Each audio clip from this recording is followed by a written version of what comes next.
ya, sing tukang jabut iki ya. Jabut nyawa. Wis mbok nyawa mbok sing penting kowe tukang jabut to. Iya. Ayo arep ngapa kowe? Kowe gelem bali apa? Ora. Ora gelem bali jabut nyawamu. Piye? Jabut nyawamu nyawa. Nya jabutan. Kowe iso jabut aku, bumi langit tangkep Mati dari aku kewis candak silahmu sendal nyawamu wis mati pokoknya nek kono telu adiyo telu kono loro adiyo loro ngono kowe sing mburi ya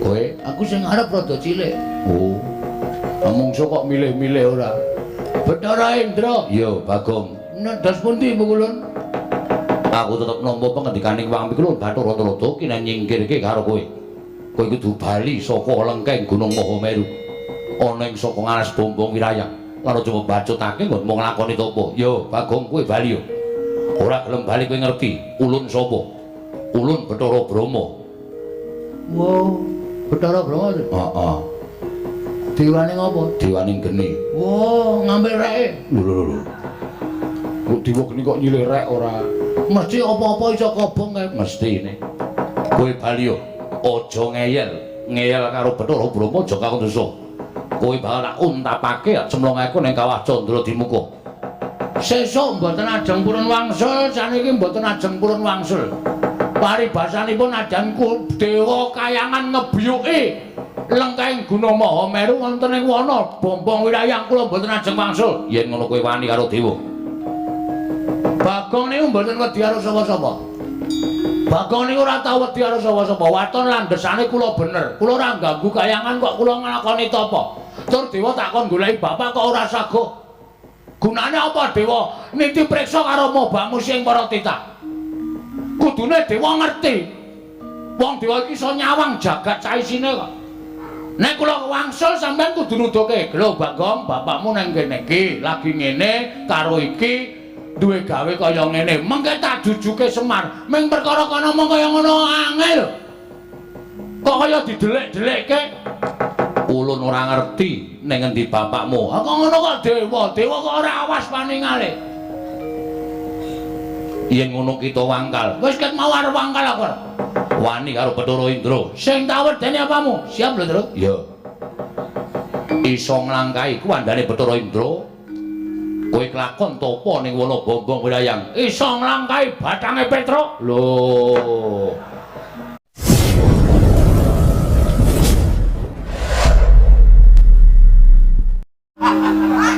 Yen Bagong ki nek karo wong sapa rumangsaku ki lho Bagong karo sapa ora kuwalat. Bagong ki waton ledan ngono ki dadi apa-apa ki tawar. Apa kok ming dewa daratane tak uyuhe ora apa-apa kok. Ming dewa. Santen aku. Pon mang takon. Kok mang takon, mang wangsuli. Bapak nendi? Wah, terendele tenan iki. Lah iki ana dewa kok kerepotan. Ora repot ning takon sak nyatane. Nek sampean iso ngandhake bapak, Bagong, bapak neng kene. Sampean mang terus nyerlok kula. lho Dewa kok Sherlock. Modern kok dewa ora ndek HP nggo ngopo? iya Kula paranane bapak ulus bapak ayo kondur. Ayo nata desa mbangun negara. Karo aku Pak ning aja lunga, bapak kagol perkara apa.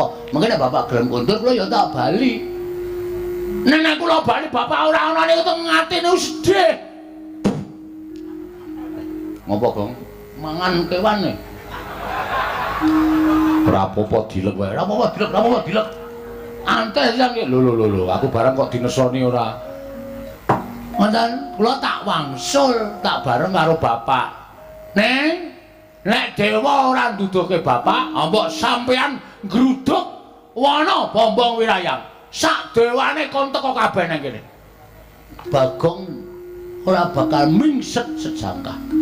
Lho, nek ngono tegese kowe wani karo dewa. Lho, wis bengok-bengok ket mau kok dikira ora wani iki piye iki? Iki genah wis wani kaya ngene iki. Wah.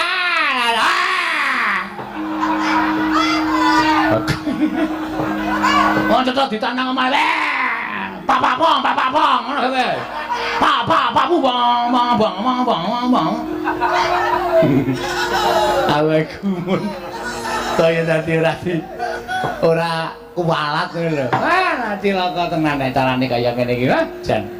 Ha iki kula saku lan golek-goleki bapakmu nek ndi? Ha, bapak diatur kondur sik teng Karang Kadempel. Nek bapak mboten kondur teng Karang Kadempel, yakin kula ora bakal bali. Lah nek kita ora gelem bali, ula ning ngruda paripeksa. Weh, kena pasal kowe. Lho.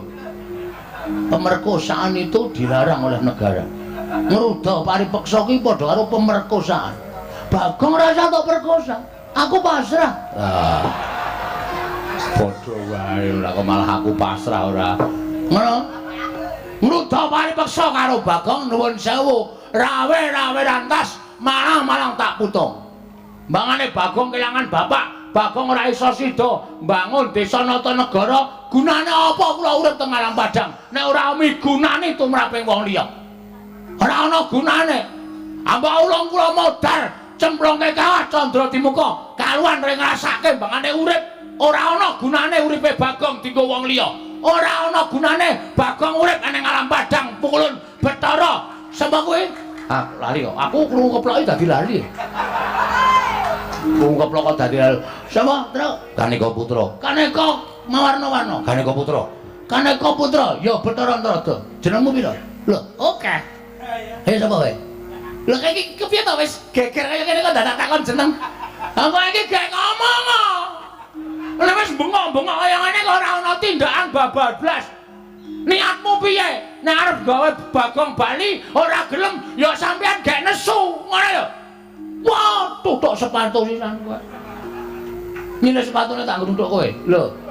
Nyile sepatu kok ngrutuk sing duwe karepe piye? Endra, wonten dawuh iki Bagong piye kaya ngene iki, Endra?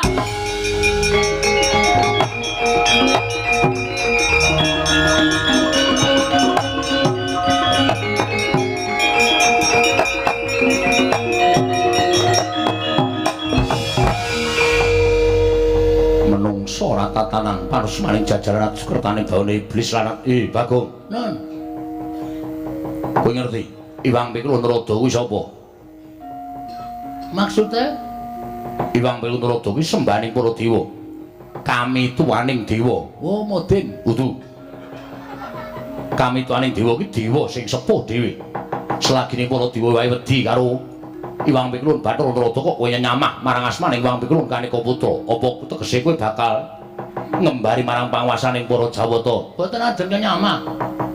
Ning nuwun sewu, kabeh niku kudu ming sak traju. Nek akon wong mule kula dikon bali niku gampang.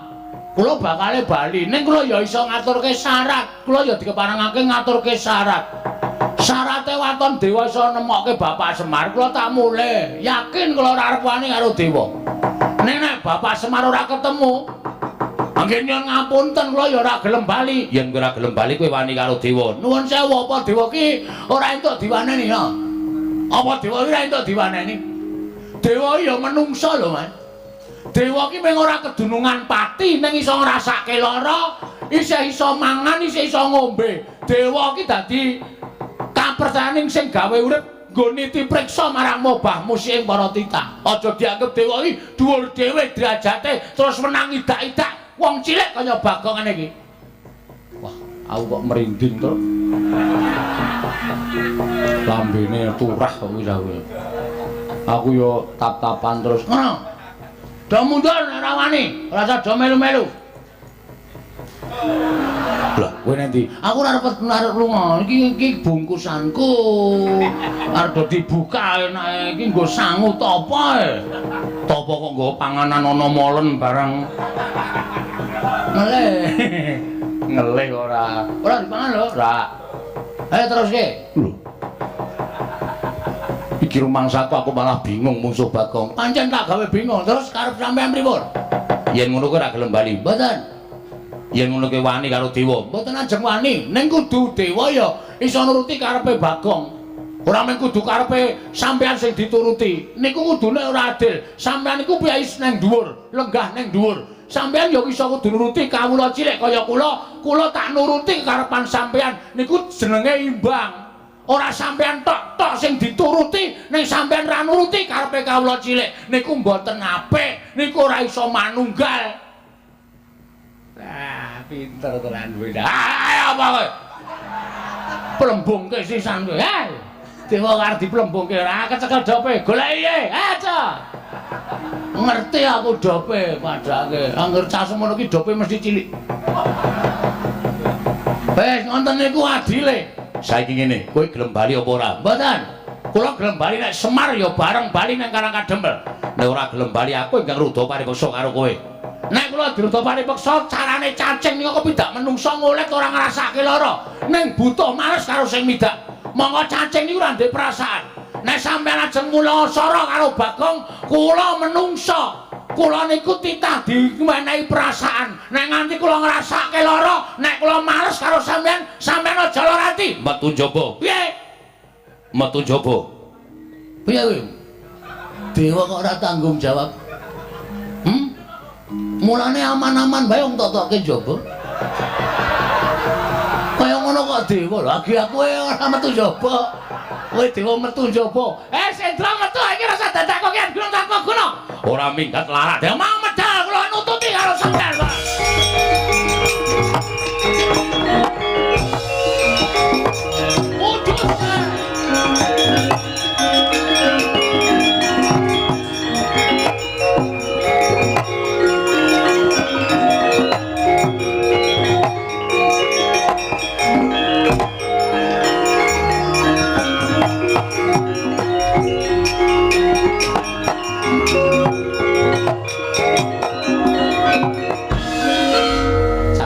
Cuk.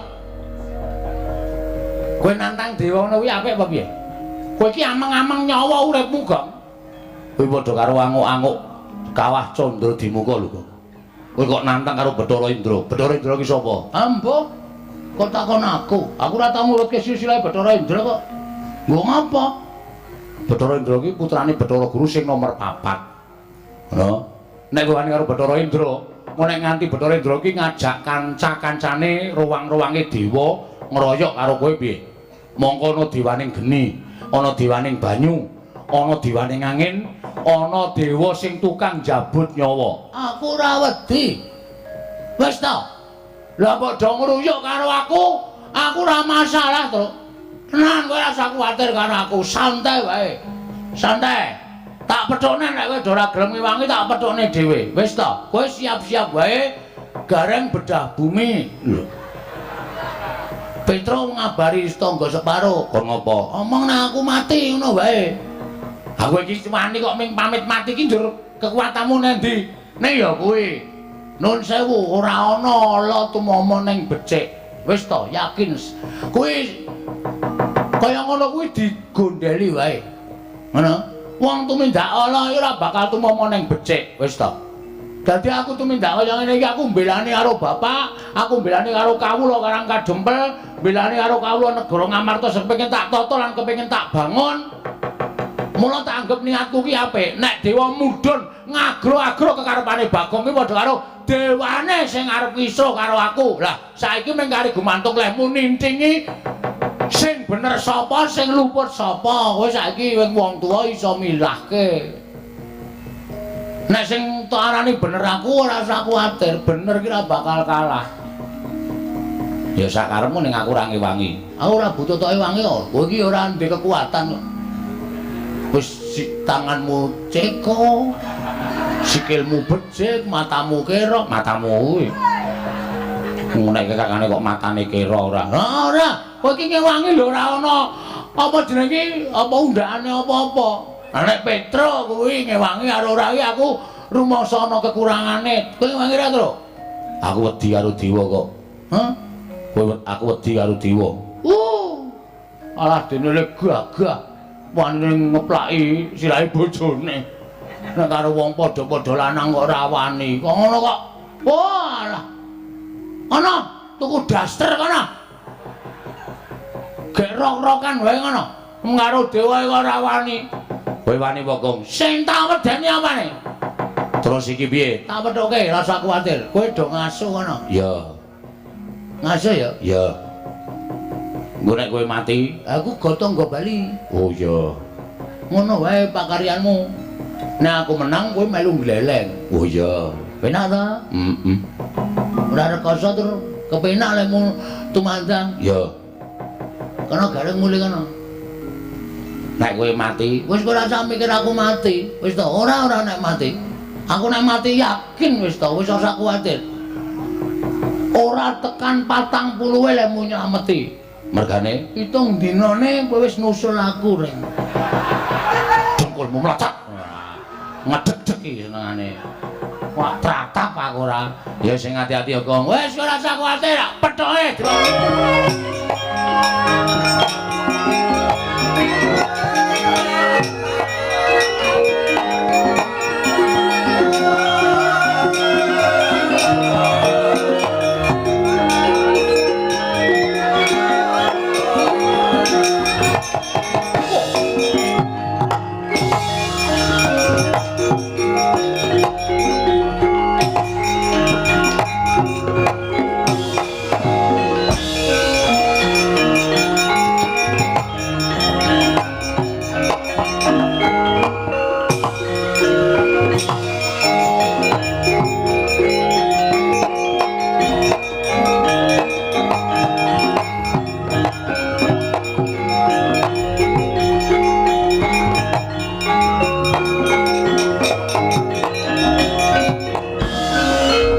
Lamun katututan lamun mangsa prawira tiktaya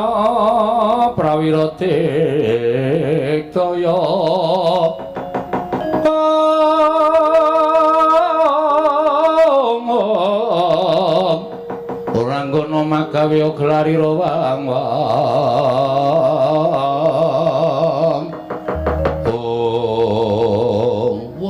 cukup langsung loro Tru. Mungsuhe loro Tru rene Tru. Ya. Ora usah kuwatir, pokoke nek kono telu, adiya telu, kono loro adiya loro. Ah, ngono. Kowe sing mburi ya. Kowe Aku sing arep rada cilik. oh. Mungsu kok milih-milih ora. Bathara Indra. Ya, Bagong. Nedas pundi Pukulun?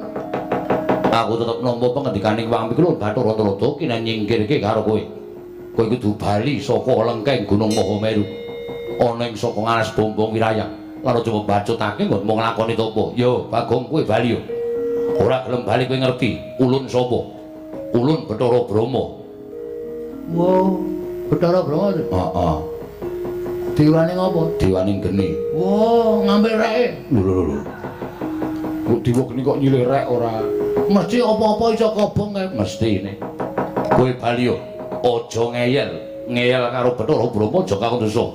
Kowe bakal tak untapake cemlongake ning kawah Candra Dimuka.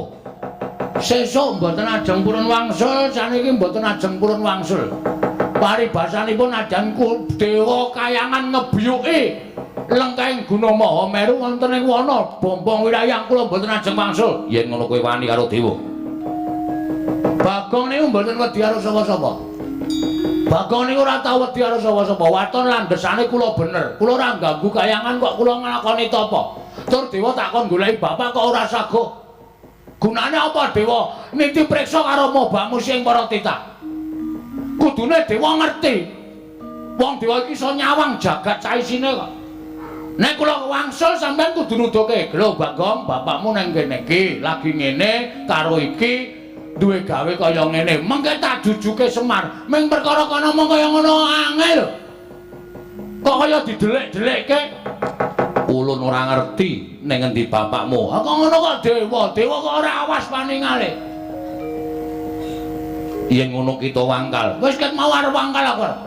Wani karo Bathara Indra. Sing tak wedeni apamu? Siap lho, Tru? Ya. Iso nglangkahi kuwandane Bathara Indra. Kowe kelakon topo ning wana bombong wirayang. Iso nglangkahi bathange Petruk. Lho. Kok aku sing dijokke piye? Ya bathangku barang urung rampung kok. Oh iya. Kowe kena nundung aku saka alas bombong wirayang. Mati dene aku. Pangga kayane. Tata Ya.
girap-girap.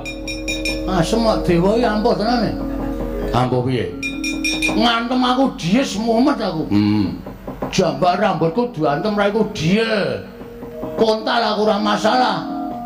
Bathuk menyonyono. Ah iya ditonyo Bathara Indra. Kedua aku ya dicandak sirahe jebleske lemah diek tak ampet ra apa-apa. Sing ketiga aku wis kulino diantem Bathara Indra. Heeh. Diantem nggon bathuk tuwok ngono aku mecicil. Ora apa-apa. Ora apa-apa. Candak sirahku jebleske diantem meneh aku ora apa-apa. Ana kesempatan terus. Tak candak tangane set tak dunke sit. Lek kok ngantem wis kaya tenagaku atoke kabeh. Bathara gletak. Gletak jengkulmu atas. Lah piye? Ora kena. Lho. Ora kena, ora kena. Kayane kena, ning ora kena. Kuwi jenenge aji lembu sekilan. Ketoke kena ning kurang sekilan. Dewa iki do goblok. Lho, Aku duwe aji lembu sekilan tak guang kok terus. mergane Wah, kowe nek duwe mesti geton kowe. Kayane kena ning kurang sekilan. Geton aku. Tak buang kok ya isih do dienggo. lho, Gunane ngono kuwi saiki delok. kowe ngantem ora kena to? Wah iki mati tenan awake dhewe terus. Ah iya, dewa wis tak omongi ampuh kok kowe ngeyel. Ning mesti ana kelemane, ana pengapesane. Aku yakin sak ampuh-ampuhe wong mesti ana pengapesane. Sak apes-apese wong ning kadang kala mesti duwe kekuatan sing ngedap-edapi.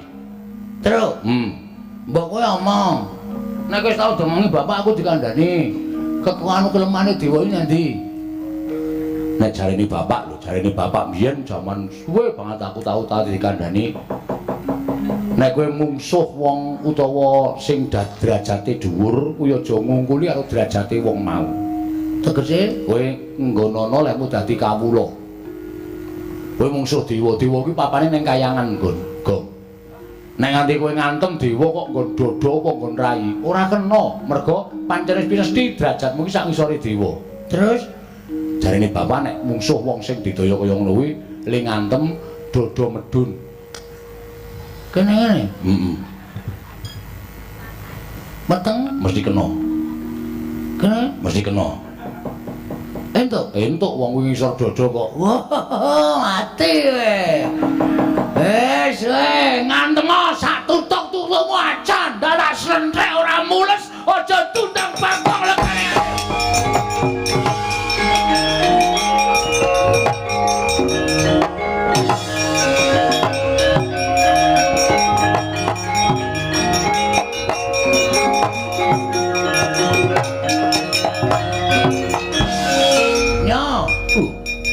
Sirah dilungake. Ayo ngantem sak tutukmu. Ayo wis. Persiapan mlebu ICU engko. Lho kok malah sumbar. Sumbar wae yo ngantem. Mati dari aku. Nyotibakno. Pecah siramu. Ayo guys aja omong wae. Ayo mburi nyamburi. Mati. Mene gantine. Dodo apa? Nyo. Lho ora apa-apa. Ora apa-apa ki padake aku ya anak dewa. Kowe mau ngantem aku ora kena. Saiki nek nganti ora kena, aja dundang Bagong. Apa kira-kira iso ngantem dewa? Kon ngantem tenan. Iso kira-kira ngantem dewa. Kon ngantem tenan. Antemen Iki mer. Kane pati. Waduh mati mapuk. Langsung metenge dicekel mules kae. Oh to. Santem nggon apa? Nggon saklar. Nggon saklar dengkulmu ora. Sono Bathara Indra le mlaku ngobeng kae ngoten. Ayo sambat kowe. Amus Ranata Jawata ing banyen pojok kaya. Tandak kowe iki amu.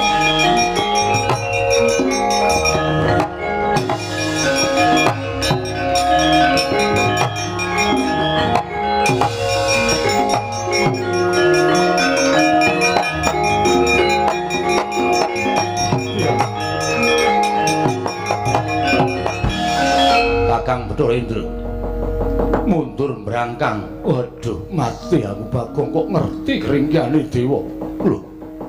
Kakang Bathara Indra dikapake. Wah, edan yayi edan. Nginceng sak penake dhewe. Le ngantem dipol-polke wong nang weteng semengkring rasane. Aduh. Oh aduh. Wis kono maju aku tak ora maju. Boleh mlaku kena apa? Wah loro banget. Kena kain kuwi loro banget. Bagong gugu karepe dhewe. Wani karo Bathara Brama tiban daya kemandhenku kobong awakmu mbuh dagine poho kawan.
Ra iso renang to, Gong. Ra iso.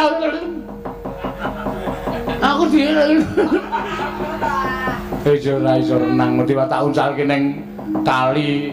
Nyatane genine Bathara Brama nyemplung kali ra yo blebes kabeh. Lho, ngene iki lho ajar renange lho nginggak lho. Sikile ngisor dipancalke. Modar, Truk. Selamat modar. Yo kene. Tak gendong kene. Nah. Ha, mantap.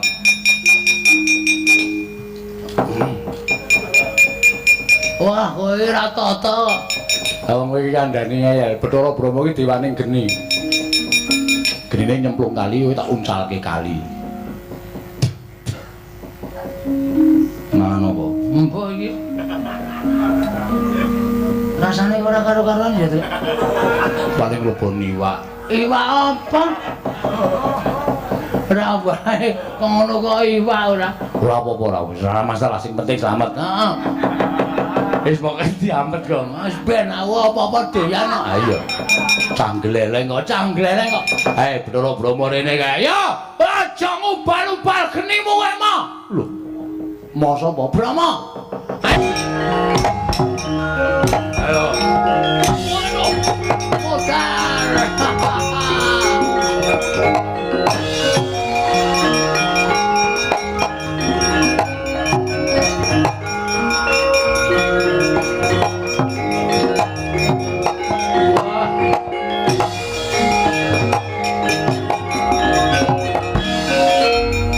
Bathara Brama mundur.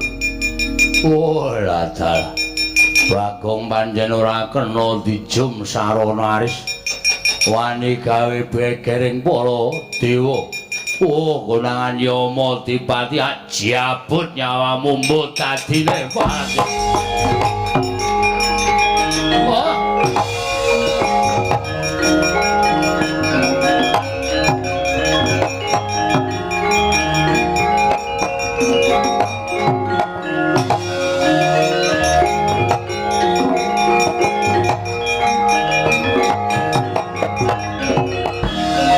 Siji iki apik awake dhewe mlayu kok. Ki dewa tukang jabut nyawa. Sapa jenenge? Yama Dipati. Ayo sing jabuti nyawa-nyawa kuwi. Kowe maju jabut nyawamu modar. Ki nek siji iki awake kudu mlayu, nek ora mlayu mati tenan. Minggir, Gong. Kowe ngono dikandani ora kok? Nek kowe maju kowe engko dijabut nyawane kowe mati aku kelangan. Aku malah kelangan kowe, Gong. Kendel ya kendel nek aku hitungan. Kowe ngopo ya cangkeme juga. Hah? Nek wis wani aja wedi-wedi, nek wis wedi aja wani-wani. Pati uripe menungsa kuwi gumantung Gusti, ora gumantung Yama Dipati. Yama Dipati urung jabut aku tak jabuti untune. Lho. Mundur. Gong, kowe mati tenan. Kowe mati tenan nek musuh Yama Dipati. Petro. Mundur. Bisa mundur ora? Presne lemu rusak ora bisa mundur. Ora ning aku ngeman, rasa to eman. Aku mati wis tak ikhlaske mati terus. Aku ora apa-apa dekane mati. Kok nangis? Wedi. Begene wedi kok. Ngono aku kaya kendel-kendel ora. Mundur aku ora apa-apa wis tak ikhlaske. Nggo mbelani karo desaku, nggo mbelani karo kuthaku. Aku ikhlas mati ora apa-apa. Aku ora mendha tak tenjang tenan ra mikir kowe. Karepmu kok.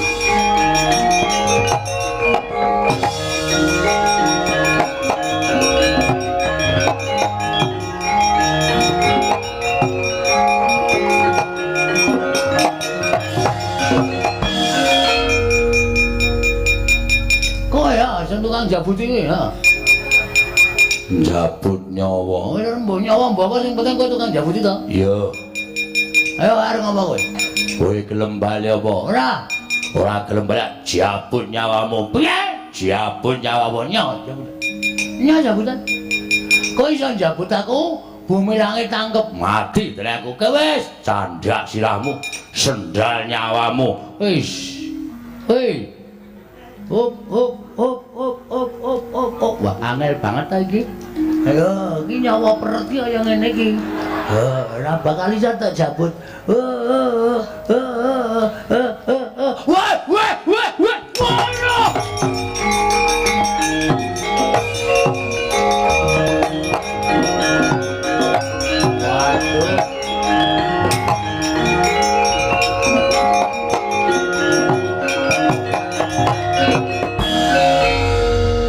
Dipati kok bagus.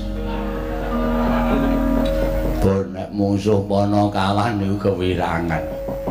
Ajeng kula jabut nyawane, ajeng kula candhak sirahe angel raja mak lunyune. Bul Bagong niku sirahe digrujuk solar. Anggere keneng mlunyu, keneng mlucut, keneng mrucut. Lah raja edan lah kok tadi jenggotmu ilang. Disaut jenggote dijabut sak kayange. Waduh, priye jamak. Lha niku nek ngethok mbaka sithik krak-krik niku sak gegem mabrol ngoten. Aduh. Panas jamak. Ana janggut kok panis. Ye, iki kok Bathara teko dengkelmu kuwi. Piye, Arep glenang ya kowe? Aku madake wedi karo kowe. Iki Bagong Kondyang bengi iki. Ngosasik dewa ayo. Kowe arep ngapa kowe? Arep mbelani kowe? Bathara Narada ora mundur saka negara. Kok negara ngaras? Pompong wilayah. Tak katutke dosane. Iya. Iya wis aku tak mundur. Iya. Ora mundur sudet wetengmu metu cecule. Wes. Weteng kok metu cecule. Ayo ngomongno Bathara Guru ra wedi aku.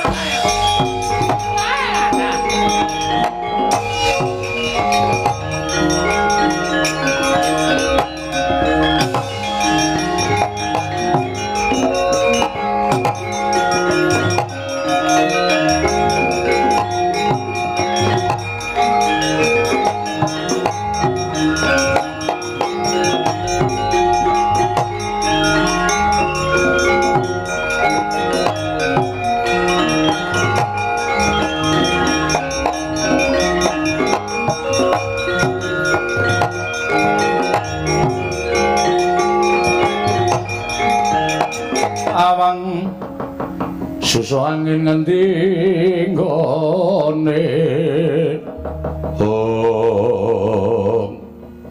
Truk sapa iki Truk?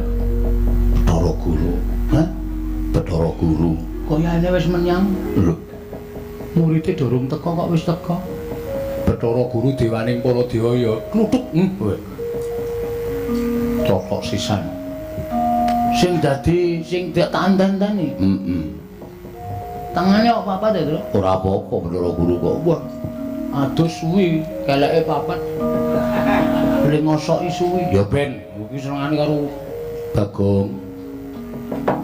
Ponokawan Bagong. Wonten dawuh kula. Kita ngerti ulun sapa? Nggih, kula ngertos. Paduka pulun Bathara Guru. Kita kuwi ngerti ulun sapa? Sesembanipun para titah. Ulun dawuh kelawan jeneng kita lumantar Kakang Rada. Kok kita ora ngestoke? Nuwun sewu Bu Kulun, kula dereng purun wangsul. Sebabe Bapak Ical. lho. Ilang kena ngopo? Mboten ngerti, lali deleh. Hus. Lalu deh ora bapak ki menungso. Heeh, pokoke murca saking Karang Kadempel. Kula purun wangsul. Mergo kula ya digegawan kepengin bangun desa, bangun kutha. Iya. Ning kudu bareng karo Bapak Semar. Nek Bapak Semar mboten kondur, kula ya ora arep mulih. Kita ngerti, kita laku topo ning wana Bombong Wirayang kuwi gawe geger kayiwangan. Mula tumeli ulun urusan lan para dewa ngundurake kelawan jeneng kita. Kula mboten purun wangsul. Kita wani karo ulun. Mboten. Lah kok kita moh bali? Tesih kerasan teng mriki. Kita bali yo. Mboten Bu Kulun. Yen kita ora gelem bali tegese kita wani karo panjenengan ulun. Nyuwun pangapunten nek panjenengan pun dikon kaya ngoten monggo mawon. Ning kula mboten ajeng wani kaliyan dewa. Ngene wae Bagong. Pripun? Yen kita kuat nadai daya kekuatan ulun, kita bakal ndak keparangake topo ning Bombong Wirayang. Nah yen kita ora kuat nadai daya kekuatan ulun, kita bakal kendang kapracundang mbuh nyang endi tibane. Yen perlu tiba kita bakal dadi sarana tekaning pati. Pun ngoten mawon malah prayoga, Gong. Ora edan kowe iki. Kuwi piye to, Gong? Meneng ah. Oh minggat bae kana. Senengane ngegol-goli wong ora. Kowe nek kena daya kekuatane Bathara Guru kontal, kowe tiba sirahmu ketatap padas, pecah. Modar kowe. Truk. Nek bapak ora mulih, aku mati ra apa-apa, Truk. Wis kana kowe mulih kana. Kana ngurusi anak-anakmu kana. Aku tak mati ra apa-apa. Ning nek kowe mati tenan aku kelangan. Wis to, santai. Rasa kuwatir engko bapak kon gojek karo simbok men simbok meteng meneh. Engko terus anak-anak aku kaya aku ngene iki ngono kuwi. Rasa kuwatir to? Moh. Aku moh, Gong. Wis, kowe nek ora gelem minggir malah tak nesoni lho. Kana mulih kana, Gong. Wis ku santai wae. Arep tak rasake kaya ngapa to kekuatane Bathara Guru iki. Iki ku jane ra ndek kekuatan. Nek ndek kekuatan mesti dadi Bathara dosen. Hus. Iki kan dene guru terus gajine ra mundak-mundak. Ketiban guntur geni guntur angin.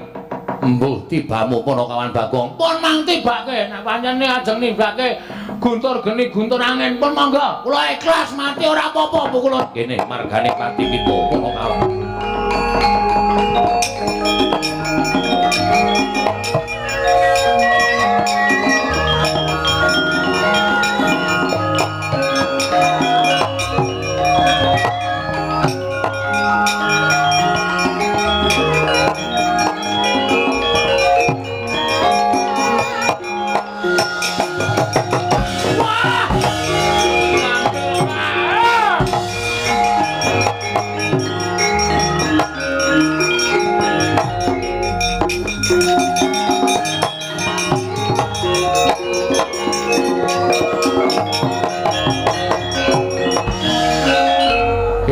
Kapracundang kuntal kaprapal Ponokawan Bagong mbuh menyang endi tibamu urip apa tekaning pati kuwi dudu perkara ulun. Ing wigati ulun bisa nyingkirake Bagong saka lengkeng gunung Mahameru ana ing alas Bombong Wirayang. Kakang Rada, Bagong sampun kendang kapracundang Kakang Kanika Putra kula nyuwun nyuwanaken dhateng Yayi Permoni nggih Pandya Durga kinen swangun ngarsa ulun Kakang Kanika Putra.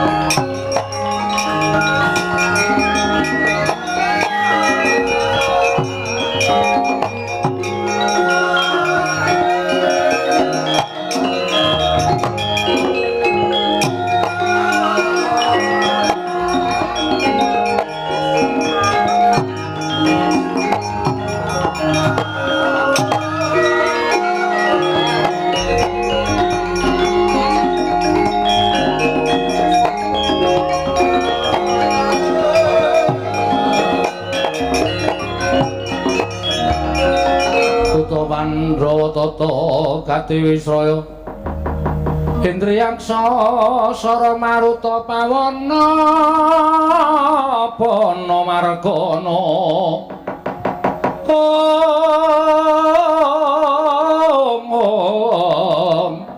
Samirana lan warayang wisikan magulingan lima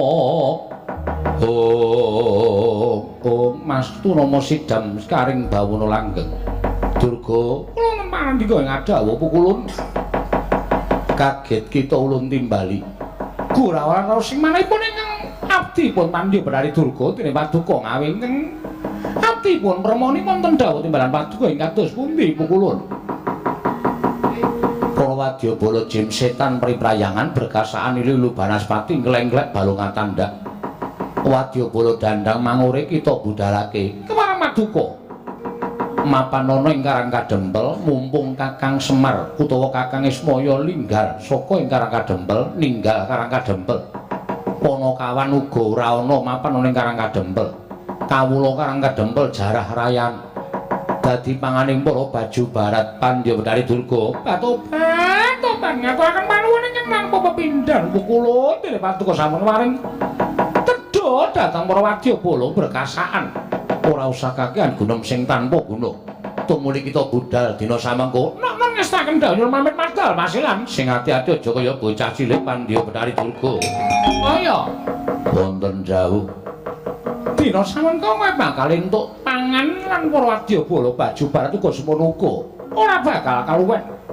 merga antar timraning wang pikulun jagat giri pratingkah dawuh karo panjenengan ulun yen to dina samengko Karang Kadempel ditinggal dening Kakang Semar majane uga ninggal Karang Kadempel mula wektu dina iki ana kalodhangan ingkang becik banget ya Jaramaya srana kowe sak wadyabalamu berkasaan jim setan ambyuka marang Karang Kadempel sawise ambyuka ning jroning Karang Kadempel dina samengko dikeparengake kowe nadah kala mangsa para kawula sak Karang Kadempel dadi panganing para baju barat wah ladal menapa menika saestu makaten iya pancen mengkono wah ngaturaken panuwun dene para putra-putra paduka pikantuk tedha Kanjeng Ibu ora ngaturake panuwun ya Ibu dene anak-anakmu entuk pangan kabeh mula ora usah ndadal dikang raja ing cicir sarta aja ning keri ning dandang maur kabeh dibudhalake lumarapun ing Karang Kadempel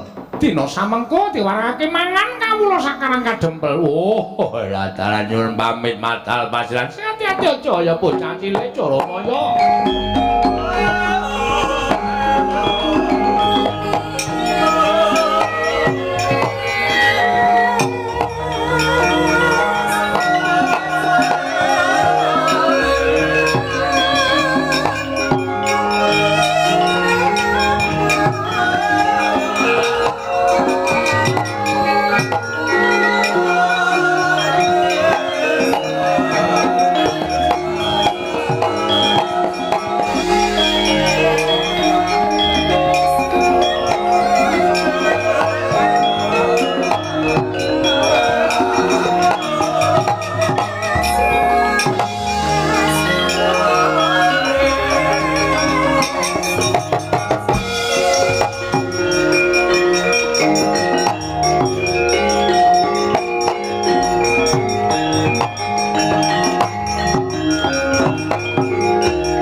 Wis positif. Positif piye? Mbok dipresake nek positif. Tegese kelangan nadi, Rek. Mbok apa sing apik sangkeme iki, Tru? Wong Bagong bar perang karo dewa-dewa. Iso malah kelangan nadi. Bagong wani karo pukulun Bathara Guru. Bareng ana Iwang Pikulun Bathara Guru ngetokke daya kekuatane ya kuwi guntur geni guntur angin. Bagong wis tak omongi Gong rasawani karo Bathara Guru ning bocah erak ngayali Raja Mak-jamak. Kena Kyai guntur geni guntur angin Bagong kontal kendang kapracundang rek. Saiki Bagong mbuh menyang endi papan dununge? Mbuh Bagong mati apa urip?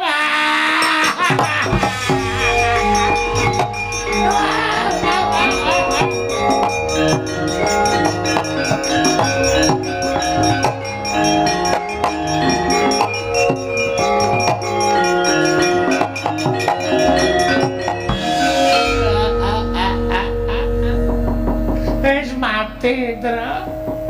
Bapak ilang Bagong mati. Mati kok matri. Nek cangkeme keteko ya. Bagong mati, bapak ilang. Kok kaya ngene lakon Karang Kadempel. Tumpuk tumpuk kaya ngene. Terus nek miturut kowe piye?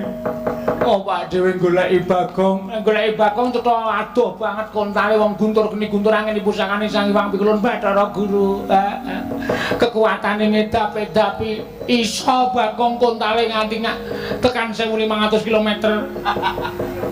Adoh ya, adoh. Saiki Bagong genah mati. Terus nek ade goleki Bagong terus gunane apa aku tak takon. Ngotong-ngotong batang adoh banget ta. Terus mulai wae ning Karang Kadempel nunggu bapak. Ya nek bapak timbul, ya nek bapak ki ngetok utawa guntur ning Karang Kadempel. Nek ora, kowe karo aku mung nunggu apa ora ana gunane. Monggo ya Bagong mati wis piye, apa ora sedih. Nek nganti bojone Bagong goleki, terus takon kowe, takon karo aku. Mas Petro, Mas Gareng, Mas Bagong ten pundi lar panjenengan piye? Delok bojone Bagong le mlaku we murndek kaya ngene iki piye. Apa ora mesake? Piye? Ten wujuding sato wana ingkang wujud banteng ingkang nyaketi Lurah Bagong. Nalika semanten sarwi ambus-embus dhateng kuwandanipun Lurah Bagong Graita bilih Lurah Bagong sampun sirna sigra ndekem punang batheng wonten ngajenganipun Lurah Bagong.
sorot lintang kanggo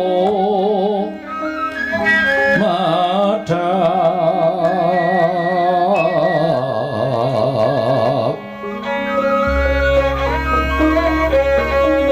tete sonya madya rati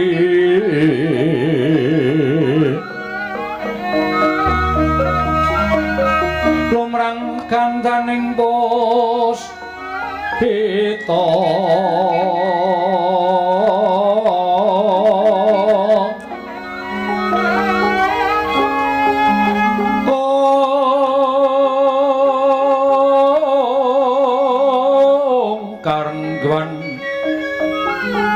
putyanira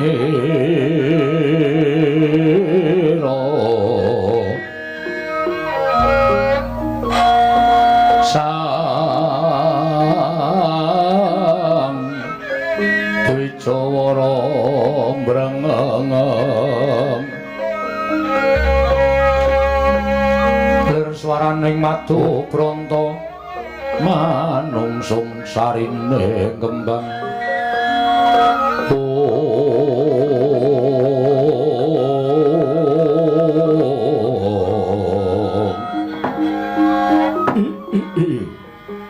ya jagat dewa Bathara ya jagat pangestu Wara wiladal sasuwene aku mapan ana ing tengahing alas pinarengake dening para Jawata tunggu ana ing alas kene suwene ora tau weruh ana jalma manungsa ingkang mlebu jroning alas lah kok iki ana kuwanda ingkang gumlethak mapan ana ing tengahing alas mongko ndawes padake tatu ingkang aran Kranjang merga kena watu ingkang mapan ana ing telenging jurang mbok menawa manungsa iki ingkang kaningaya sarta manungsa iki ingkang nampa pasiksaning sak pepadaning manungsa wekasan dicemplungake ning jroning jurang wah kaya ana rasa melas jroning atiku yen to nyumurupi marang titahing Bathara ingkang mapan ning jroning jurang iki mongko ndawes padake kanthi netra permana jati lha kok jebul tinemune titah iki durung winanci lan durung titiwah yani mangsa kala yen to tekaning pati merga saka petunganku isih dawa jangkae nggone urip ana ing alam padang yo mbok menawa iki dadi kewajibaning Andhaka Dewa nggone bakal paring pitulungan sarta mene pitulungan karang manungsa iki ndak suwunake marang purbaning Wang Mahanasa ndak suwunake marang purbaning para dewa muga-muga aku bisa maluyakake titahing Bathara iki bisa waluya nirmala temah jati jati temah mulya niat langening kalangguan agar pandan moncar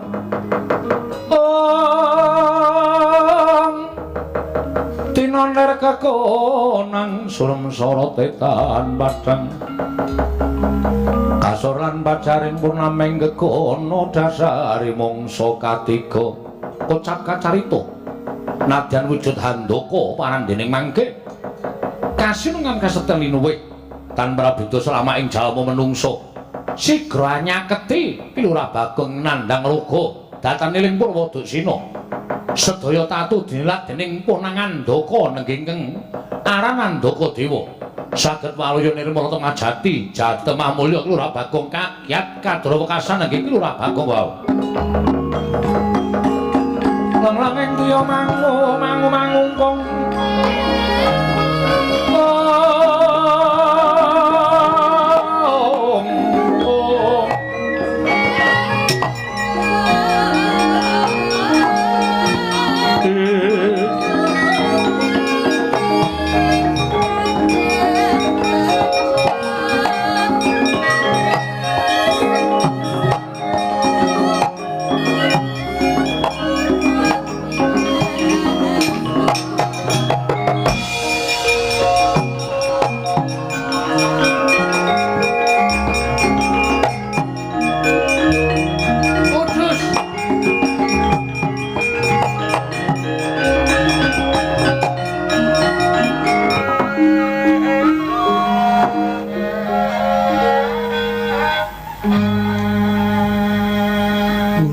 Idul Adha kok wis ana sapi gedene semene. Aja ngawu gawar ngawur. Aku dudu wujuding sapi. Lho, iki kok kewan kok iso omong wae lah. Film kartun iki. Dudu Bagong. Dudu. Kok ngerti kalih kula? Ya ulun ngerti. Aku ngerti kelawan sira mergo aku diwenangake ngerti marang sapa wae. Aku nadyan wujud handaka parandene aku ingkang tunggu alas kene lan aku kuwi ngluwihi marang sak pepadaku dene wujuding satu wana satu kewan aku bisa tata jalma kaya jamak lumrahing menungsa lumrah. Wah, lah gleleng tenan iki. Agi iki aku weruh ana wujuding Handaka niku napa to? Handaka niku kanca kula. Dudu. Handaka kuwi wujude bantreng. Wah, lah bantreng. Ampuh iki. Iya. Dikeparangake dening para dewa, aku kuwi bantreng sing ampuh isa tata jalma, ngerti sadurunging winarah lan ngerti lelakon sing aku ora ngerti. Yakin? Iya, tenan. Nek pancen tenan sampean jenenge sinten? Aku aran Andaka Dewa. Andaka Dewa. Iya. Wah, bantange jenenge Andaka. Aku wis menungso ming Bagong. Jian wis ora adil. Lho aja ngono. Aja nyebut sing ora-ora. Bagong, Wonten dawuh kena ngopo kita kok nganti tekaning pati ana ing telenging jurang. jare sampeyan apal, ngerti lelakon sadurunge winarah, ngerti lelakon sing ora panjenengan ora ngerti. Saiki nek pancen tenan aku kena ngopo? Ayo. Nek ora iso bedhek sampeyan ngendika niku mung goroh kabeh. Ya, yen pancen kita njaluk ulun iki mbatang lelakon kita, ulun bakal mbatang. Nggih ampun isih urip kok arep mbatang. Wis iki.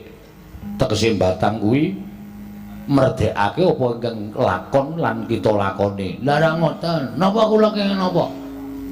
Kita ingkang sekawit tapa ning lengkeng Gunung Mahameru, ana ing alas bombong wirayang. Nanging ora dikeparengake dening para dewa.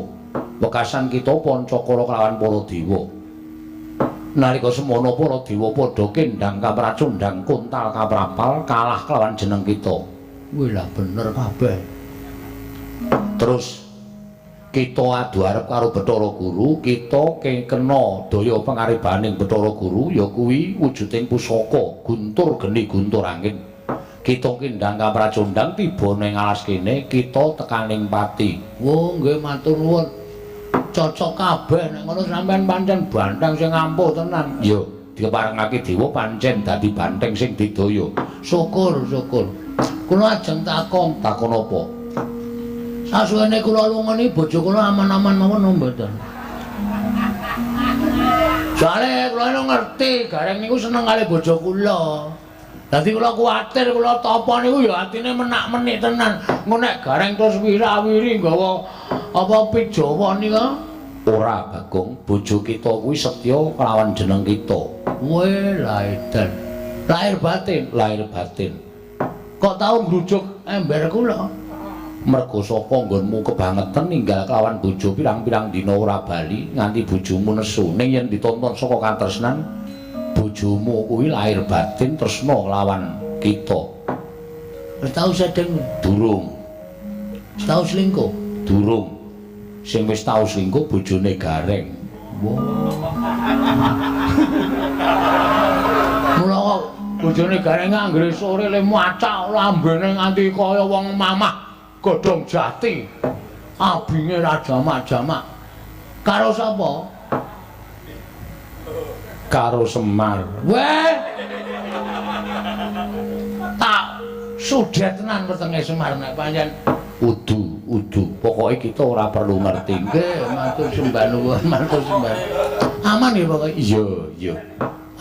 Sak banjure nek pancen sampean ngerti niat kula niku jane pripun?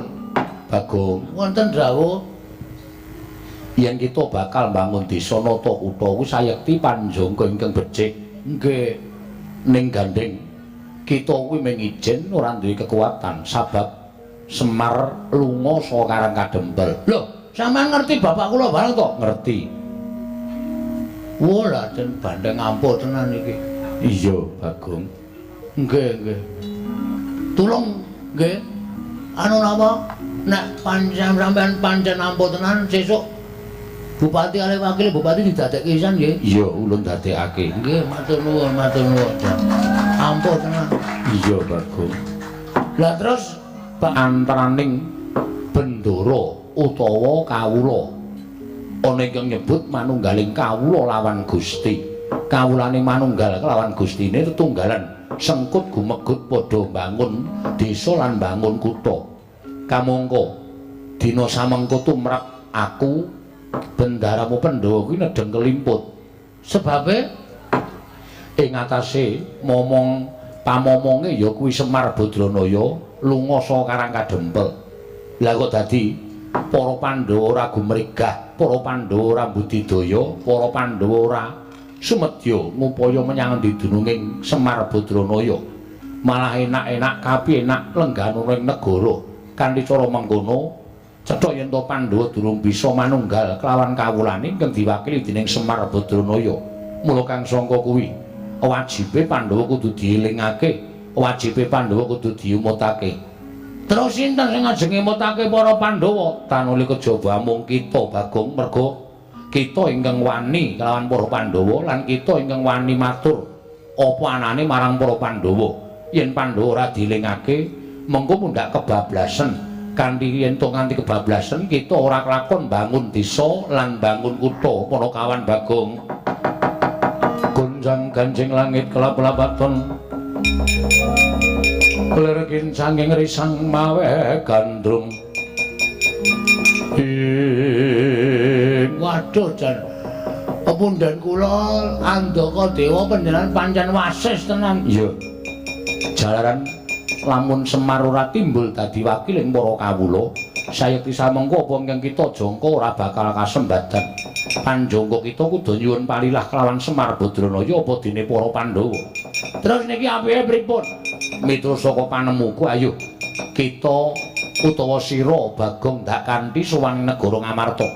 Yen perlu Pandhawa yen pancen ora eling sarta ora gelem upaya menyang didununging Semar Badranaya, Bagong ndak keparangake ngamuk ana ing negara Ngamarta, aku ingkang bakal anjampangi sarta menehi kekuatan kelawan sira Panakawan Bagong. Ridho mangawur-awur-wurahan tengaraning ajurit. Gong maguru gongsa tetekaya butula. Ning nek kula kaya ngeten iki napa mboten dianggep mengke kula ajeng mengkudeta para Pandhawa? Ora. Kita aja wujud Bagong. Terus kula wujud napa? Manut karo panjenengan ulun. Kita bakal ulun saline. Saline wujud napa? Mantenga ciptamu Bagong. Ndak suwunke marang panguwasaning dat kang muring dat muga-muga sira isa aja wujud kaya dene wujuding Bagong. Oh nggih, ngestaken dawuh Sang Andaka Dewa. Lenglenging kriya mangungkung.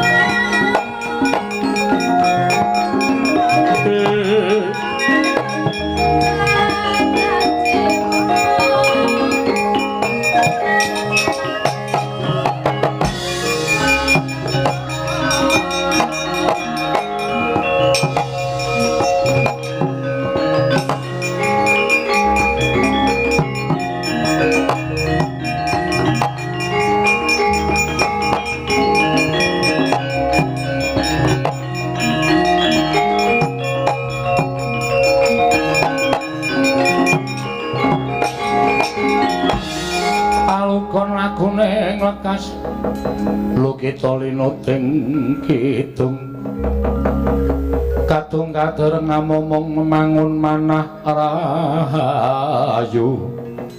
Bagong Wonten dawuh jane bakal ulun saline wujud satriya ning jebul raimu angel dipermak. Wis jan cilaka iki.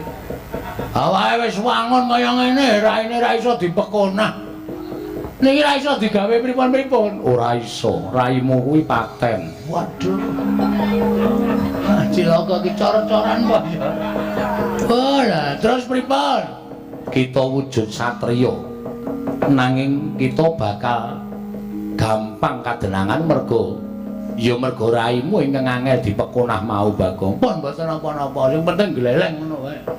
Wis ora masalah ngene iki. Terus kowe bakal dadi kadang tarunaku. nggih, Aku Andaka Dewa, kowe Andaka Murti. wah gleleng iki.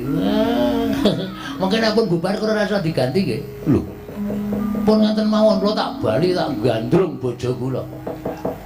balung kiren bakal coba gunung tenang wong geleleng wae nek wis rampung kita bali kaya wingi une wah cilaka iki awis gelelenge kaya ngene